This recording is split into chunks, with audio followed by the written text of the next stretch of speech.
Nous ne pouvons pas parler de la naissance du pentecôtisme, ce mouvement d'évangélisation mondiale, sans évoquer les glorieux phénomènes qui se produisirent en 1901 dans le collège biblique de Topeka. En abordant ce sujet touchant à l'émergence du pentecôtisme moderne et de la part active du revivaliste Charles Fox Parham dans son développement, j'ai donc opté pour l'appellation pionnier du pentecôtisme plutôt que père du pentecôtisme. Parham n'aurait certainement pas apprécié cette seconde appellation car tout au long de son ministère, il s'est attaché à insister sur l'origine divine de ce mouvement. L'expérience de Topeka, que je vais évoquer plus loin, fut le fait d'une visitation, d'une effusion que seul l'Esprit Saint peut produire selon la souveraineté divine. Si, au tout début de son ministère, l'expression mouvement de la foi apostolique fut utilisé pour définir la communauté de tous ceux qui firent l'expérience du baptême dans le Saint-Esprit, très vite une nouvelle expression est venue la remplacer. Il s'agit de l'expression pentecôtiste. Ce terme devint le terme générique pour décrire toutes les églises qui se réclament de ce mouvement mondial. Lorsqu'il vécut cette effusion du Saint-Esprit dans le collège de Topeka, Parham ne pouvait imaginer l'ampleur que prendrait un tel phénomène. Un mouvement mondial, celui de Pentecôte, venait de naître. Charles Fox Parham est né le 4 juin 1873 aux États-Unis, dans l'État de l'Iowa, et il est décédé le 29 janvier 1929 à Baxter Springs, au Kansas. Les parents de Charles, William et Anne-Maria Parham furent de véritables pionniers. À cette époque, ils ont 5 garçons et Charles est le 3e. Malgré les conditions de vie extrêmement rudes de l'époque, l'enfant grandit dans un foyer modeste au milieu duquel il peut ressentir l'amour de ses parents. Très vite, le jeune Charles montre des signes de grande fragilité. À l'âge de 6 mois, il est frappé par une terrible fièvre qui lui occasionnera quelques séquelles au point que les 5 premières années de sa vie seront marquées par des troubles et des spasmes violents. Toute sa vie sera marquée par une santé fragile avec des hauts et des bas. À l'âge de 9 ans, le jeune Charles développe une nouvelle maladie extrêmement douloureuse. Il s'agit d'un rhumatisme inflammatoire qui affecte fortement sa mobilité. Et pourtant, c'est au cours de cette année difficile, sur le plan moral et physique, alors que son corps semble lui échapper de plus en plus, qu'il ressent profondément dans son cœur un appel à prêcher l'Évangile. Il n'échappe pas au regard de Dieu. D'ailleurs, il compara plus tard cette prise de conscience à celle du jeune prophète Samuel dans le temple, ou encore celle de Paul, qui pouvait dire dans l'Épître aux Corinthiens, chapitre 9, verset 16, « Malheur à moi, si je ne prêche pas l'Évangile ». En 1885, c'est le drame. Alors qu'il n'est âgé que de 12 ans, il perd sa mère. Le chagrin est immense. C'est une terrible épreuve pour le jeune enfant. Et la présence de ses 4 frères ne parvient pas à combler ce vide laissé par le départ si brutal de sa maman. Mais ces nombreuses souffrances et chagrins n'entament en rien cette conviction qui habite le jeune garçon, celle d'être appelé au ministère de la parole. Il sait qu'il va servir Dieu et qu'il prêchera l'évangile de la grâce. Le Saint-Esprit poursuit son œuvre dans la vie du jeune garçon. On estime que c'est à l'âge de 13 ans qu'il se serait converti au cours d'une réunion d'évangélisation dans une église. Il est âgé d'à peine 15 ans quand il commence à partager le message de la bonne nouvelle dans le cadre de l'école du dimanche. Il intervient aussi dans le cadre de réunions publiques dans lesquelles il apporte des courts messages. À l'âge de 16 ans, il entre au collège public à Winfield tout en gardant dans son cœur le profond désir de se consacrer au ministère. Il s'intéresse de plus en plus à la médecine. Étant passé par la difficile épreuve de la longue maladie au cours de son enfance, il envisage même des études de médecine. Mais une nouvelle épreuve l'attend, son corps lui échappe. Son état physique ne cesse de se dégrader, mais le Saint-Esprit ne le lâche pas car le Père Céleste a un dessein pour lui et ces mots résonnent régulièrement dans sa conscience. Vas-tu prêcher? Vas-tu prêcher? Vas-tu prêcher? Charles Parham doit être placé sous morphine. Et malgré son état, il tente tout de même de prier. N'est-ce pas là la meilleure chose à faire dans une telle situation?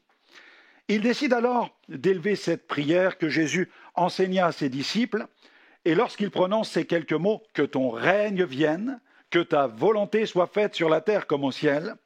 Soudain, dans son esprit, il pense, mais il n'y a aucune douleur, aucune maladie, ou il n'y a pas la mort au ciel. Alors, tel un éclair de révélation, cette parole vient se planter dans son esprit, produisant immédiatement dans son cœur un jaillissement dans la foi. Saisissant par la foi sa guérison, Parham s'exclame « Ô Seigneur, je sais que très bientôt il en sera de même sur la terre comme au ciel. » Suite à cette déclaration, il fut conduit dans un moment intense de prière, et quand il termina cette prière avec ces mots « Si c'est accompli en moi, alors je serai guéri », il constata un changement immédiat au niveau de ses articulations et de ses organes. Il garda cependant une légère faiblesse au niveau de ses hanches. Et puis un soir, dans le parc du collège, il se dirige sous un arbre où il se prosterne. Il supplie Dieu de le guérir. Et au cours de ce moment de prière, il va vivre un profond moment de visitation. Il ressent comme un courant électrique très puissant qui traverse ses chevilles. Quand il se relève, il découvre qu'il est complètement guéri. Il compara souvent sa guérison à celle du boiteux à l'entrée du temple. Cette expérience fut déterminante quant à son ministère, car à peine remis sur pied, il reçoit des invitations à venir tenir des réunions d'évangélisation. Dans son cœur brûle toujours l'appel de Dieu et il voudrait tellement répondre à cet appel. Il a 18 ans lorsqu'il poursuit ses études dans une école de Kansas City dans le Missouri. Les gens de son entourage qui vivent à proximité de Tonganoxie, la ville où il habite, le sollicitent pour tenir des réunions dans les locaux de l'ancienne école où il avait été scolarisé. Cependant, le style de Parham diffère de bien des orateurs de l'époque. Son message est simple et direct. Il prêche même sans notes. Il désire dépendre totalement de l'inspiration que lui donne l'Esprit Saint. En fait, il développe déjà un style qui lui sera très personnel. Âgé seulement de 19 ans, le jeune homme ne manque pas de faire parler de lui. Il est sollicité pour paître le troupeau d'une assemblée méthodiste à Eudora, ce qu'il accepte. Le mouvement méthodiste voit dans ce jeune homme le potentiel d'un futur grand leader, mais Charles Parham freine les ardeurs des responsables spirituels de cette organisation. Il résiste à l'idée d'intégrer officiellement un mouvement. Au cours de cette première campagne, le Seigneur va faire un magnifique cadeau au jeune homme, celui de celle qui marchera avec lui tout au long de son ministère, la jeune Sarah Thistlethwaite.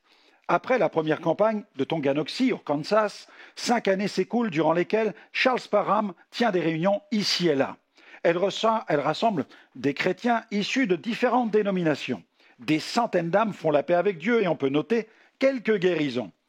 Il résiste au fait de prêcher le salut et la guérison de façon systématique. Et puis, Charles Parham ne veut surtout pas placer son ministère sous la coupe d'un mouvement. Il craint de perdre sa grande latitude d'action. La nature de ce ministère de revivaliste naissant implique qu'il ait les coudées franches pour œuvrer et bénir l'Église dans sa globalité. Bien que les progrès dans le domaine de la médecine soient évidents au début du XXe siècle, l'opinion publique de l'époque demeure souvent perplexe et réservée. Heureusement, les choses ont bien changé. Le revivaliste étant un ministère puissamment marqué par la révélation et la puissance, il doit toujours veiller à bien garder l'équilibre, car il est souvent arrivé que le caractère charismatique de ce ministère pousse le revivaliste dans certains excès, comme ce fut le cas chez Charles Parham, dans son rapport avec la médecine. Malheureusement, de nos jours encore, il arrive que certains ministères condamnent ouvertement la médecine, mettant en péril la santé de ceux qui écoutent leurs prédications. Et il arrive aussi qu'il y ait des drames. Si l'Église a besoin de croire radicalement à la vérité biblique, elle doit y croire de façon saine et équilibrée. Cette position radicale touchant à la santé dans les milieux évangéliques de l'époque divisa les croyants, les uns accusant tour à tour les autres de fanatisme ou d'incrédulité. Mais il est témoin, Parham, d'œuvres glorieuses au cours de ses campagnes. Au cours d'une mission, une femme qui n'avait plus que quelques jours à vivre est guérie d'un grave problème de rétention d'eau. Une autre femme invalide, aveugle et atteinte de tuberculose est visitée par la puissance du Saint-Esprit. Elle est totalement guérie. Elle recouvre la vue et toutes ses capacités respiratoires sont restaurées. On raconte qu'elle fit même de la couture jusqu'à la fin de ses jours. Les témoignages de miracles se multiplient autour du ministère du revivaliste. En 1898, à la suite de violentes intempéries, il décide de déménager et vient s'installer à Topeka. Un bâtiment disposant de plusieurs dépendances et d'un bureau est loué à l'angle de la 4e rue Jackson. Il porte le nom de Bethel Healing Home. Cet espace lui permet d'exprimer sa compassion et prier pour les malades. Les pièces sont rapidement aménagées pour accueillir des malades. Il a 25 ans, Sarah en a 21. Le but du développement de ce centre consiste à offrir à ceux qui souffrent un lieu dans lequel se dégage une atmosphère de guérison. Chaque jour, la parole de Dieu est enseignée dans la chapelle et Charles Parham prie pour les malades plusieurs fois par jour. Des sujets généraux sont abordés comme le salut, la sanctification, la guérison, le retour de Jésus. Mais d'autres sujets plus spéciaux concernant des ministères engagés dans la moisson sont aussi traités. Face au succès de ce ministère jeune et dynamique, nombreux sont ceux qui encouragent Parham à fonder une école biblique ouverte aux croyants et aux serviteurs de Dieu. Face à ces encouragements répétés, l'évangéliste décide de se tenir dans le jeûne et la prière. Il désire demeurer à l'écoute du Saint-Esprit. Et alors qu'il dispose son cœur à l'écoute de Dieu, il est le témoin de toute une série de signes qui ne manquent pas de l'interpeller. Il se met alors en quête d'un grand local et trouve le lieu idéal pour mettre sur pied ce vaste projet. C'est ainsi que s'ouvre l'école biblique de Topeka au Kansas en 1900.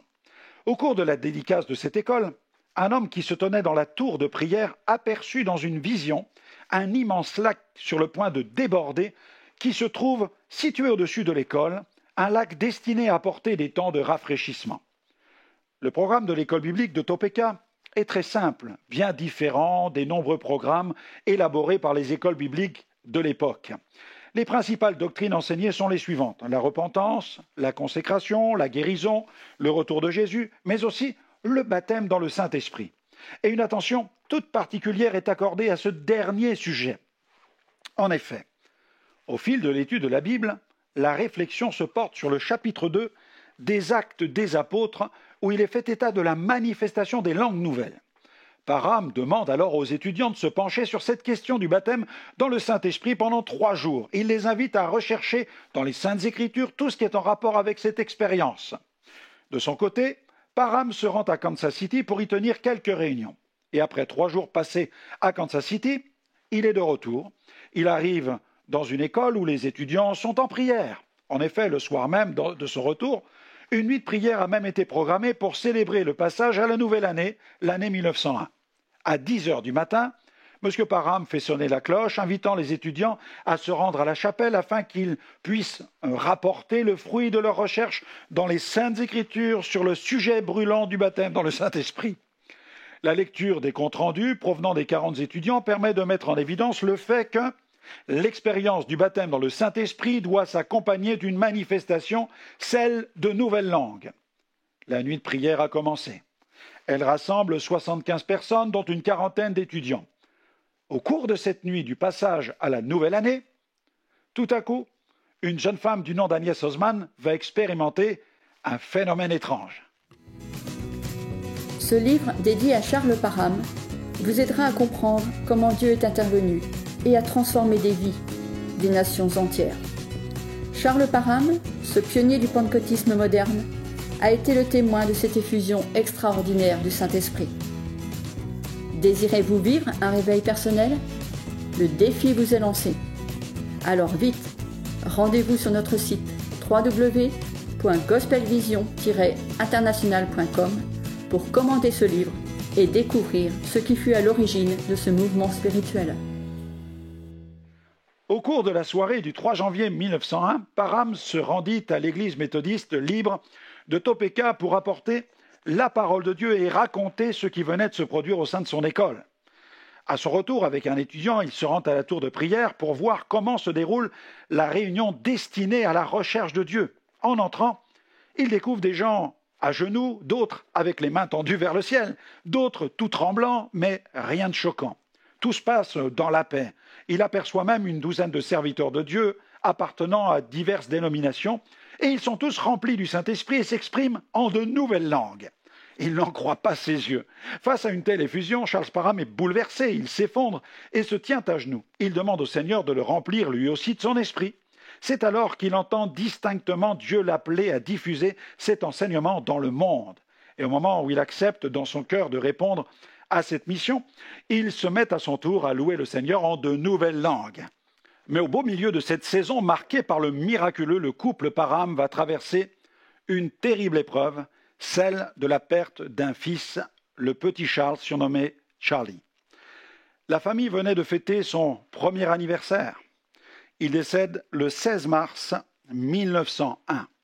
Cette nouvelle saison est celle du deuil. Ici-bas, il y a un temps pour se réjouir et il y a un temps pour pleurer. Et même si personne n'aspire à passer par le creuset, il apparaît clairement que l'épreuve est souvent révélatrice de ce que nous sommes au plus profond. Lorsque nous traversons la vallée des pleurs, c'est alors que résonnent les plus terribles questionnements avec tous les pourquoi. La bonne attitude pour le cœur éprouvé est celle qui emprunte le chemin de la communion, mais jamais celui de la rébellion. En 1903, Parham est encore un jeune serviteur de Dieu. Il vient d'avoir 30 ans. Il est le témoin du salut de nombreuses âmes, mais aussi de magnifiques guérisons divines. Et l'expérience du baptême dans le Saint-Esprit touche de nombreux milieux, les méthodistes, le mouvement de sainteté, mais aussi des églises indépendantes. La bénédiction ne cesse de se répandre. De toute évidence, Charles manifeste un authentique ministère. Il a répondu à une vocation divine. Lorsqu'on le questionne sur son service, il dit tout simplement que si Dieu ne l'avait pas appelé, il aurait mené une vie tranquille, il aurait pris soin de sa famille et élevé des poulets. Mais il affirme avec joie et avec force avoir choisi la bonne part. Les principes qui ont régi sa vie furent des plus simples. Aimer son prochain, se montrer fidèle dans les petites choses et faire tout ce que sa main trouve à faire. Son cœur fut celui d'un vrai serviteur. Si cette nouvelle expérience du baptême dans le Saint-Esprit lui ouvre la porte dans de nombreuses villes et milieux évangéliques, elle lui ouvre aussi la porte de l'étranger. Au cours de l'automne 1903, les campagnes de Charles Parham sont accompagnées de nombreux miracles. À Galena, dans le Kansas, plus de 2000 personnes remplissent une tente érigée pour une campagne où il prêche le salut et la guérison. La tente est pleine à craquer au point que beaucoup sont à l'extérieur. De puissantes manifestations se produisent avec des centaines de guérisons. Des aveugles, des sourds, des boiteux sont guéris. Il prêche le salut, la guérison, la sanctification, le baptême dans le Saint-Esprit et l'imminence du retour de Jésus. Le 1er janvier 1904, on estime que 500 personnes ont déjà été sauvées et 250 baptisées dans l'eau. Malgré la foule, il prend le temps de prier pour chaque personne. Les journaux locaux couvrent l'événement avec des articles extrêmement positifs, bien qu'une certaine presse n'hésite pas à parler avec ironie d'un guérisseur divin, ce qui déplaît fortement à l'évangéliste qui attribue cette grande puissance au Seigneur. Il considère que, de la même manière qu'il ne peut pas sauver, il ne peut pas non plus guérir. C'est Jésus qui accomplit les œuvres de salut et de guérison. Les journaux évoquent un bon millier de guérisons. Le 27 janvier 1904, le nombre de 800 personnes sauvées est annoncé. Plusieurs centaines de personnes ont été baptisées du Saint-Esprit et 1000 guérisons divines ont été comptabilisées. Des parlers en langue résonnent, dont celui d'une femme qui s'exprime dans un dialecte qu'elle ignore totalement, celui de la tribu indienne Pawnee. Pendant 10 minutes, elle s'est exprimée dans cette langue, touchant le cœur des quelques Indiens qui étaient présents pour la circonstance. En automne 1904, Parham tient une campagne à Joplin. Des aveugles voient. Une femme quitte sa chaise roulante alors qu'elle n'avait pas marché depuis de longues années. Les baptêmes dans le Saint-Esprit continuent à se produire. À cette époque, les campagnes d'évangélisation peuvent durer de plusieurs semaines à plusieurs mois. Face au rayonnement grandissant de son ministère, Parham montre des signes de fatigue et même d'épuisement. Il est à la limite du burn-out. Dieu nous demande de brûler, c'est vrai, mais certainement pas de carboniser. Le feu du Saint-Esprit permet à un ministère de faire l'œuvre de Dieu avec la puissance de Dieu. Lorsque l'œuvre s'accomplit avec la chair, alors le ministère faiblit et ploie sous la charge de cette œuvre. Face au développement de son ministère, Parham décide de mettre sur pied la première convention célébrant l'entrée du ministère du mouvement de la foi apostolique dans l'État du Texas. Ce sont les 14 et 15 avril 1906. Cette rencontre, dont le caractère fut assez informel, permit de célébrer le Seigneur pour sa fidélité et ses œuvres. Elle fut marquée par le baptême de 24 personnes. Cette cérémonie, célébrant l'alliance du croyant avec Dieu, fut accompagnée de chants et de cris de joie. Ensuite, il y a eu un appel pour recevoir le baptême dans le Saint-Esprit. Cet appel dura de 18h à minuit. Aucun sermon ne fut prêché, 15 personnes reçurent le baptême dans le Saint-Esprit et 27 ouvriers furent reconnus. En 1908, Parham avait commencé à nourrir le rêve de se rendre un jour en Terre Sainte. Et ça n'est qu'en 1927 que ce rêve devient réalité. Cette visite entraîna une évolution particulière dans son ministère.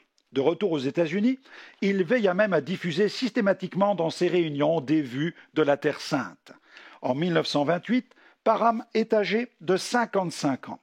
L'homme est usé et il pense déjà que sa fin est proche. Il confie même à quelques-uns de ses équipiers que sa mission est pratiquement terminée. Et en 1929, au cours d'une présentation, il fait un malaise. Son cœur est faible, trop faible. Ses tournées doivent être annulées. Il est alors reconduit chez lui, au Kansas. Cependant, il refuse à nouveau tout traitement au moyen de médicaments car il considère toujours la prise de médicaments comme un manque de foi. Il demande seulement la prière. Et alors que son plus jeune fils, Robert, se précipite à son chevet pour prier pour son père, une bonne nouvelle va réjouir son cœur. Au cours de ce moment, Robert lui confie qu'il vient de consacrer sa vie au ministère. Le revivaliste est comblé de joie face à une telle nouvelle. C'est une immense consolation pour lui. L'une de ses dernières paroles sera « paisible, paisible, comme une rivière, c'est à cela que j'ai pensé tous les jours ». Au cours de sa dernière nuit, il chante le célèbre cantique « Puissance dans le sang de Jésus ». Le 29 janvier 1929, à l'âge de 56 ans, le frère Charles Fox Parham entre dans la patrie céleste. 2500 personnes assistent à son inhumation. De nombreux ministères sont présents pour ce dernier voyage et honorent la mémoire du revivaliste. Le monument funéraire de granit en forme de pupitre porte cette inscription « Il n'y a pas de plus grand amour que de donner sa vie pour ses frères ». Jean 15, verset 13. Cet homme qui fut un fidèle instrument de Dieu, accompagné de miracles et qui exerça inlassablement les dons spirituels, ne manqua pas de souligner à la fin de sa vie cette voie par excellence qui fut l'essence même de l'esprit dans lequel il servit le Seigneur, l'amour. Il fut victime des plus terribles rumeurs, menacé, agressé, mais il poursuivit sans jamais se relâcher la mission que Dieu lui avait confiée. On estime que Charles Fox Parham aurait permis de conduire 2 millions de personnes au salut au cours de son ministère.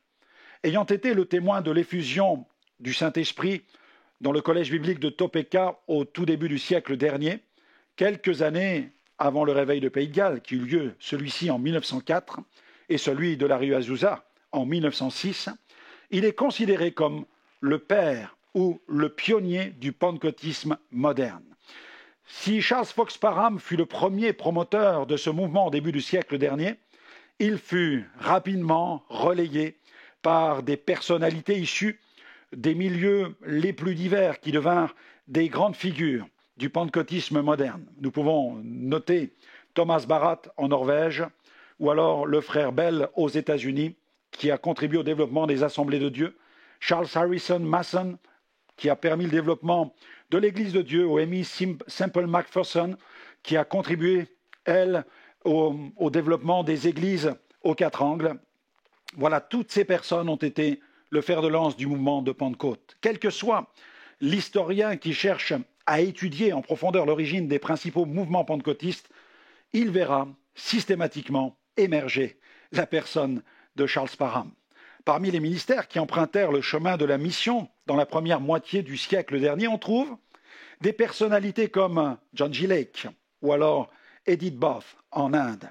La vie de Parham, avec sa fragilité et ses faiblesses, illustre parfaitement cette parole de l'apôtre Paul. C'est une parole que nous trouvons dans la parole de Dieu, bien sûr, dans la 2e aux Corinthiens, chapitre 4, verset 7, parole magnifique que nous devons tous lire et saisir. Nous portons ce trésor dans des vases de terre afin que cette grande puissance soit attribué à Dieu et non pas à nous.